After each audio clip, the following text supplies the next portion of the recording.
ಬಮೂಲ್ ಚುನಾವಣೆಗೆ ಕೊನೆಯ ಹಂತದ ಕಸರತ್ತು. ಅಭ್ಯರ್ಥಿಗಳ ಆರೋಪ ಪ್ರತ್ಯಾರೋಪದ ನಡುವೆ ಅಂತಿಮ ಹಂತದ ಸಿದ್ಧತೆ. ಭವಾನಿ ಶಂಕರ್ ಬೈರೇಗೌಡರ ವಿರುದ್ಧ ಆರೋಪಗಳಿಗೆ ಸಿಕ್ಕಿದೆ ಉತ್ತರ. ಪ್ರತಿಸ್ಪರ್ಧಿ ಭಾಸ್ಕರ್ ಸೋಲುವ ಹತಾಶೆಯಿಂದ ಆರೋಪಗಳ ಸುರಿಮಳೆ. ಭಾಸ್ಕರ್ ತನ್ನ ಭ್ರಷ್ಟಾಚಾರ ಮುಚ್ಚಿಡೋದಕ್ಕೆ ಪ್ರಯತ್ನ. ಬಮೂಲ್ ನಿರ್ದೇಶಕನಾದ ನಂತರ ಭ್ರಷ್ಟಾಚಾರದ ಸುರಿಮಳೆ. ಬಮೂಲ್ ವಾಹನವನ್ನ ತನ್ನ ಸ್ವಂತ ಕಾರ್ಯಗಳಿಗೆ ಬಳಕೆ. ಸ್ವತಃ ಭಾಸ್ಕರ್ ಕಾರು ಚಾಲಕ ಅವನ ಭ್ರಷ್ಟಾಚಾರದ ವಿಡಿಯೋ ವೈರಲ್ ಮಾಡಿದ್ದಾರೆ. ಹಾಲು ಉತ್ಪಾದಕರ ಸಂಘಗಳಿಗೆ ನೀಡಿದ ಕುರ್ಚಿಗಳಲ್ಲೂ ಭ್ರಷ್ಟಾಚಾರ ಮಾಡಿರುವ ಭಾಸ್ಕರ್.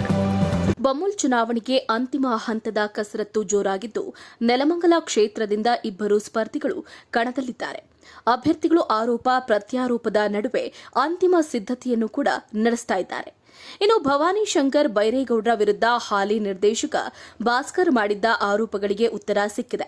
ಭಾಸ್ಕರ್ ಸೋಲುವ ಹತಾಶೆಯಿಂದ ಆರೋಪಗಳನ್ನ ಮಾಡಿದ್ದು, ತನ್ನ ಭ್ರಷ್ಟಾಚಾರ ಮುಚ್ಚಿಡೋದಕ್ಕೆ ಪ್ರಯತ್ನ ಮಾಡಿದ್ದು. ಬಮೂಲ್ ನಿರ್ದೇಶಕನಾದ ಮೇಲೆ ಭ್ರಷ್ಟಾಚಾರವನ್ನೇ ತನ್ನ ಮನೆ ದೇವರು ಮಾಡಿಕೊಂಡಿದ್ದು, ಬಮೂಲ್ ನೀಡಿದ್ದ ವಾಹನವನ್ನ ರೈತರ ಸಮಸ್ಯೆಗಳಿಗೆ ಬಳಸದೆ ತನ್ನ ಸ್ವಂತ ಕೆಲಸಗಳಿಗೆ ಬಳಕೆ ಮಾಡಿರೋದನ್ನ ಭಾಸ್ಕರ್ ವಾಹನ ಚಾಲಕ ವಿಡಿಯೋ ಸಹಿತ ಭ್ರಷ್ಟಾಚಾರದ ಮಾಹಿತಿಯನ್ನ ಬಹಿರಂಗ ಮಾಡಿದ್ದು ಅಲ್ಲದೆ, ಹಾಲು ಉತ್ಪಾದಕರ ಸಂಘಗಳಿಗೆ ನೀಡಿದ್ದ ಕುರ್ಚಿಗಳಲ್ಲೂ ಭ್ರಷ್ಟಾಚಾರದ ವಾಸನೆ ತಾಂಡವ ಆಡ್ತಿದ್ದು. ಇಂತಹ ವ್ಯಕ್ತಿ ಮತ್ತೆ ಬಮೂಲ್ ನಿರ್ದೇಶಕನಾದ್ರೆ ಇಡೀ ಬಮೂಲ್ ಭ್ರಷ್ಟಾಚಾರದಲ್ಲಿ ಮುಳುಗುವ ಆತಂಕದಲ್ಲಿ ಇರೋದ್ರಿಂದ ಈ ಬಾರಿ ಭವಾನಿ ಶಂಕರ್ ಬೈರೇಗೌಡ ಗೆಲುವನ್ನ ನೆಲಮಂಗಲ ತಾಲೂಕಿನ ಹಾಲು ಉತ್ಪಾದಕರ ಸಂಘದ ಅಧ್ಯಕ್ಷರು ಕಾತುರದಿಂದ ಕಾಯ್ತಿದ್ದಾರೆ.